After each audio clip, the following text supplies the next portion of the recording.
கோவில் மணி ஓசை தன்னை கேட்டதாரு இங்கு வந்ததாரு.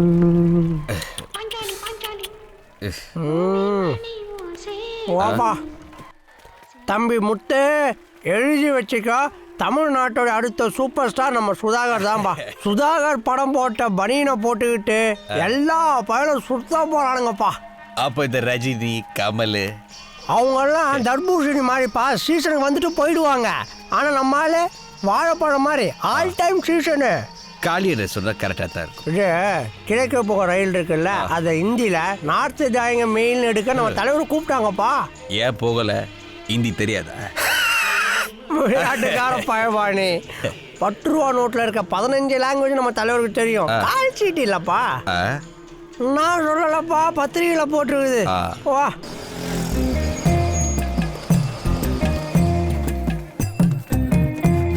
ஐயா வணக்கம். ஐயா வணக்கம். வணக்கம்ட்டு நானும் 3 நாளா கேட்டுட்டு இருக்கேன். நம்ம தியேட்டர்ல தீபாவளிக்கு எந்த படத்தை போட போறோம்? முடிவெடுத்தியா? வசூல் மன்னன் என் தலைவன் சுதாகர் நடித்த தைப்பொங்கல் தான் போடுறோம். இந்த தீபாவளிக்கு போட்டால் அடுத்த தீபாவளி வரைக்கும் ஓடும். எப்படியும் ஹவுஸ்ஃபுல் ஆகிடும். எக்ஸ்ட்ரா 50 டிக்கெட்டு கொடுக்க எனக்கு மடக்கடை சார் வேணும். தம்பி, நீ என்ன நினைக்கிற?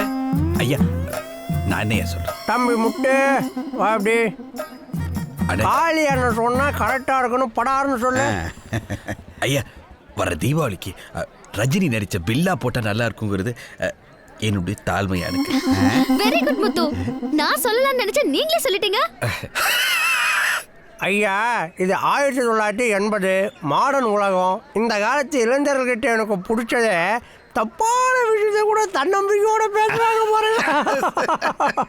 என் அனுபவம், தம்பி வயசு, நான் சொல்றேன் அடுத்த சூப்பர் ஸ்டார் சுதாகர் தான். அதனால இந்த தீபாவளிக்கு நம்ம தேட்டரை தைப்பொங்கல் தான் போடுறோம். அப்படியே போடுறோம். என்னப்பா இது? உங்க முன்னாடியே இவ்ளோ திமிரா பேசிட்டு போறாரு. 15 வருஷமா நம்ம தியேட்டர்ல எந்த படம் போடணும் எந்த படம் போடக்கூடாதுன்னு முடிவெடுக்கிற அதிகாரம் காளிக்கு மட்டும்தான் இருக்கு. எனக்கு கூட இல்ல. காளி எடுக்கிற முடிவு எப்பவும் கரெக்டா தான் இருக்கும். மீனா, தீபாவளிக்கு பொங்கல கேவலமா இருக்கு.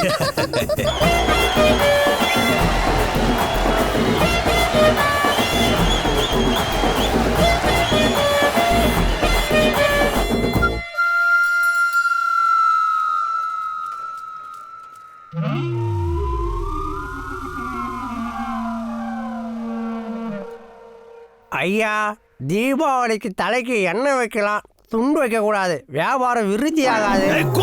அரவைக்காடு வெத்து வெட்டு வாத்து தைப்பொங்கல் போட்டா 1 வருஷம் உடனே சொன்ன வரிசையில் நிக்க ஒரு ஆள் கூட இல்லையடா. போட்ட பணமெல்லாம் நஷ்டம். டேய் காளி, உன் சரக்கெல்லாம் தீந்துடுச்சு. உன்னை நம்பி இந்த தியேட்டரை நடத்தினா எல்லாத்தையும் வித்துட்டு பழப்ப தேடி மறுபடியும் பர்மாவுக்கு தாண்டா போகணும். தம்பி முத்து, இனிமே இந்த தியேட்டருக்கு நீதான் சொத்து. இந்த தியேட்டர்ல எந்த படம் போடணும் எந்த படம் போடக்கூடாதுன்னு முடிவெடுக்கிற அதிகாரம் உனக்கு மட்டும்தான் இருக்கு, வேற யாருக்கும் இல்ல. என்னைய சேர்த்துதான். இனிமே இந்த தியேட்டருக்கு நீதான் மேனேஜர். ஐயா நான் முடிவெடுத்தேன், நீ பேசாத. ஏய் காளி, நீ காலி. போய் முட்டை போண்டாவுக்கு மாவு பேச. 15 வருஷத்துக்கு முன்னால அதுக்கு தானே வந்த. அதையாவது உருப்படியா பேச. ஐயா அது கோத்துல பேசிட்டாரு நினைக்கிறேன். நான் போய் சமாதானப்படுத்த. முட்டே, வருங்கால சங்கதிக்கு வழி விட்டு நிக்கிறதாண்டா பெரிய மனுஷனுக்கு அழகு. நீ என்ன பெரிய மனுஷன் ஆகிட்ட. சந்தோஷமா இருக்குடா தம்பி முட்டே. அண்ணனை மறந்துடாதப்பா. ஐயோ என்ன எப்படி சொல்லிட்டீங்க? இந்த வாழ்க்கையை நீங்க கொடுத்ததாரனே, உங்களை எப்படி பாரு. வாடா வாடா வாடா தம்பி முட்டே. பகல்லையே அண்ணன் ஏன் குடிக்கிறேன் தெரியுமா? தைப்பொங்கல் படம் சரியா போகல, அதனால சோகத்துல குடிக்கிறீங்க. ஏன் தம்பி முட்டு மேனேஜர் ஆயிட்டான், சந்தோஷத்துல குடிக்கிறேன். 15 வருஷத்துல நான் தொட்ட உயரத்தை 10 நாள் தொட்ட பார். பெருமையா இருக்குடா. அண்ணனை மறந்துடாதப்பா. அண்ணே கொஞ்சம் சும்மா இருக்க. ஒரு முக்கியமான விஷயம் உங்ககிட்ட எப்படி சொல்றதுன்னு தான் தெரியல. தெரியும்பா, என் வீட்டை காலி பண்ணிட்டு மொசைக்கு தர போட்ட வீட்டுக்கு போக போறேன். அது இல்லைண்ணே, நம்ம ராமசாமி ஐயா பொண்ணு மீனாம்மா நேத்து மலை கோயிலுக்கு போயிருக்கும் போது முத்து என்ன மீனா இது? Love letter. Love letter? யாராவது பார்த்தா விளையாடுறீங்களா? அன்புள்ள முத்துவுக்கு 1000 முத்தங்களுடன் மீனா எழுதி கொள்வது. எனக்கு சுத்தி வளைச்சு பேச தெரியாது. நான் உங்களை விரும்புறேன், உங்களை காதலிக்கிறேன், உங்களையே கல்யாணம் பண்ணிக்கணும்னு ஆசைப்படுறேன். உங்களை பார்த்த உடனே எனக்கு பிடிச்சிருந்தது. நான் இங்க அடிச்சப்போ நீங்க அமைதியா இருந்தீங்கல்ல, அந்த பொறுமை எனக்கு பிடிச்சிருந்தது. காலேஜ்ல நான் மயங்கி விழுந்தப்போ என்னை தூக்கிட்டு ஓடுனீங்கல்ல, அந்த அக்கறை எனக்கு பிடிச்சிருந்தது. எல்லாத்துக்கும் மேல எனக்கு பிடிச்ச ரஜினியும் உங்களுக்கும் பிடிச்சிருக்குன்னு சொன்னீங்கல்ல, அது எனக்கு ரொம்ப பிடிச்சிருந்தது. எப்போ நம்ம கல்யாணம்? உங்கள் பதிலை ஆவலுடன் எதிர்பார்க்கும் மீனாட்சி முத்துகிருஷ்ணன்.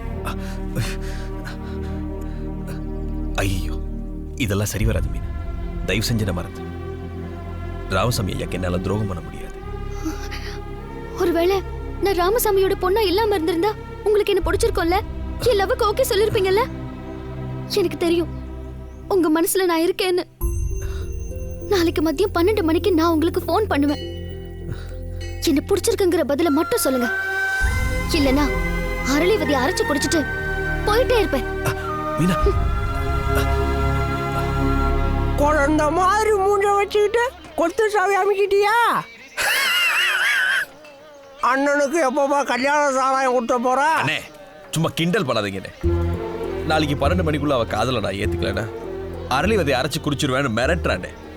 எனக்கு என்ன பண்றதுன்னே புரியலண்ணே. ஒரு குழப்பமா இருக்குண்ணே.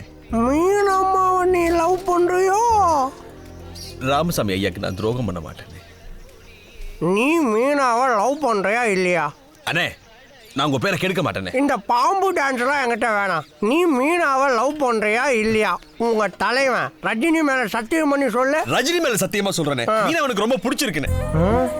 அந்த பொண்ணு மட்டும் ராமசாமி ஐயா பொண்ணா இல்லாம இருந்தா எப்போ தூக்கிட்டு போய் தாலி கட்டிருப்பேனே. நான் கொடுத்து வச்சது அவ்வளவுதான். ஒருவேளை ராமசாமி ஐயாவே இந்த கல்யாணத்துக்கு சம்மதிச்சு ஜாம் ஜாம்னு கல்யாணம் பண்ணி தேட்டரையும் மும்பையில எழுதி வச்சு நாளைக்கு உங்க ஐயால நான் சம்பளம் வாங்குற நிலைமை வந்தா? அது மட்டும் நடந்துருச்சுன்னா உங்க வாய்க்கு சக்கரை தானே போடணும். நடக்கும்டா. உன் நல்ல மனசுக்கு எல்லாமே நல்லபடியா நடக்கும்டா. போடா தம்பி. எல்லாம் உங்க ஆசீர்வாதம்.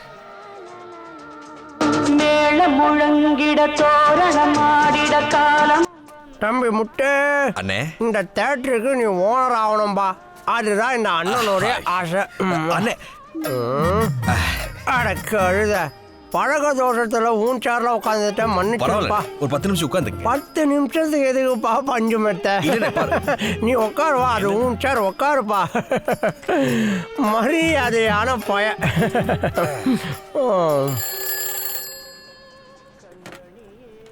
Hello, Ramasamy theatre manager Muthukrishnan பேசுறேன்.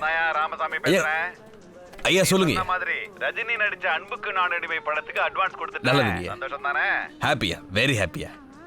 ஐயா கிளம்பிட்டீங்களா? ஐயா அப்பவே கிளம்பிட்டேன்.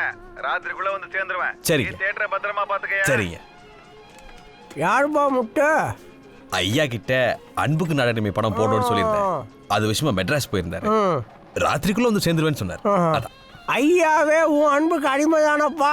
அண்ணே, ஐயா ஏன் அன்பு கடிமைனா நான் உங்க அன்பு கடிமைனே. அண்ணே முட்டு, நீ சொன்ன விஷயம் அடித்துண்டையில் ஐஸ்கிரீம் இறங்குற மாதிரி சும்மா இருக்குதுப்பா. உங்க மனசு யாருக்குனே. நான் போய் முட்டை போண்டாக்கு அடுப்பு பற்ற வைக்கிறேன்ப்பா. சரிண்ணே, பாட்டுக்கப்பா.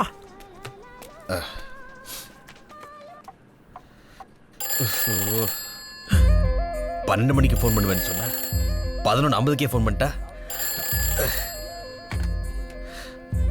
ஹலோ மீனா. அம்பாசமுத்திர ராமசாமி தியேட்டருங்களா? ஆமா, ராமசாமி தியேட்டர் தான். திருச்சி பெரியாஸ்ல இருந்து பேசுறோம். பேசுறது மேனேஜர் முத்துகிருஷ்ணனா? மேனேஜர் முத்துகிருஷ்ணன் தான், சொல்லுங்க. டிசிஎம் 237 காண்டசா. உங்க ஓனர் ராமசாமி வந்தீங்களா? ஆமா.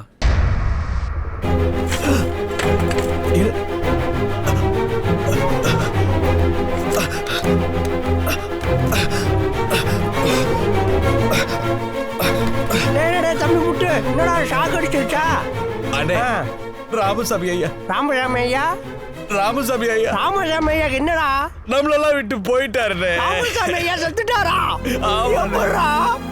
இப்பதான் திருச்சியில போன் வந்துச்சு, கார் ஆக்சிடென்ட் சொல்றாங்க. அண்ணே, அண்ணே. நெஞ்செல்லாம் வலிக்குது, படபடன்னு வருது. ஐயா, ஏய், தம்பி முத்து, நீதாண்டா மகனுக்கு மகனா மருமகனுக்கு மருமகனா எல்லாத்தையும் இழுத்து போட்டு செய்யணும். சொன்னாரெல்லாம் சொல்லி அனுப்புடா. தாரத்தை பட்டலாம் வேடா. நான் இப்படி போஸ்டர் அடிச்சு ஓடுறோம். அண்ணே. அண்ணனுக்கு அண்ணன் முடியல போட வேடா. அண்ணே, அண்ணே, அண்ணே.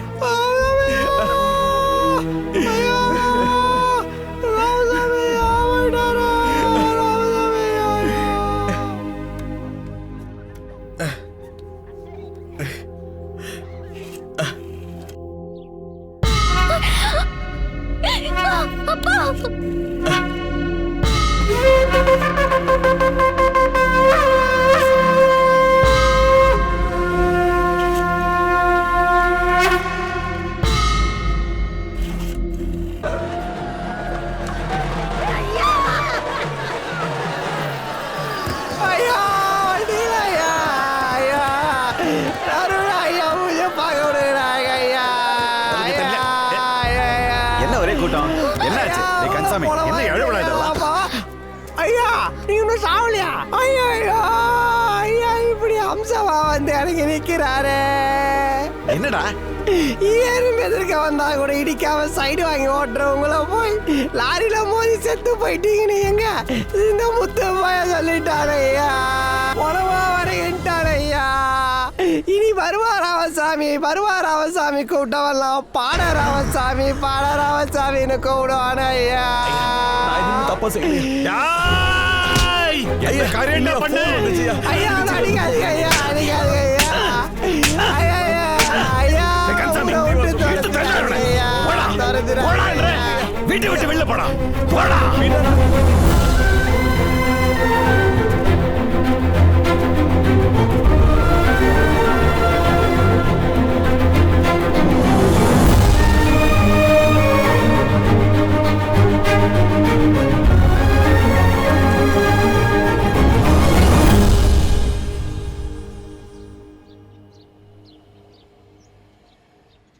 அந்த மீனா புண்ணிய முதலாளி பொண்ணுங்கிற ஒரே காரணத்துக்காக எல்லாம் ஒதுக்கி வச்சுட்டு என் முதலாளிகிட்ட விசுவாசமா இருந்தேன்.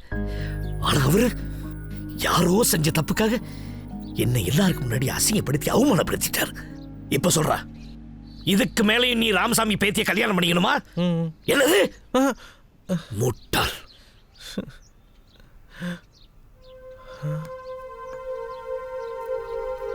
பா, என்ன அம்மா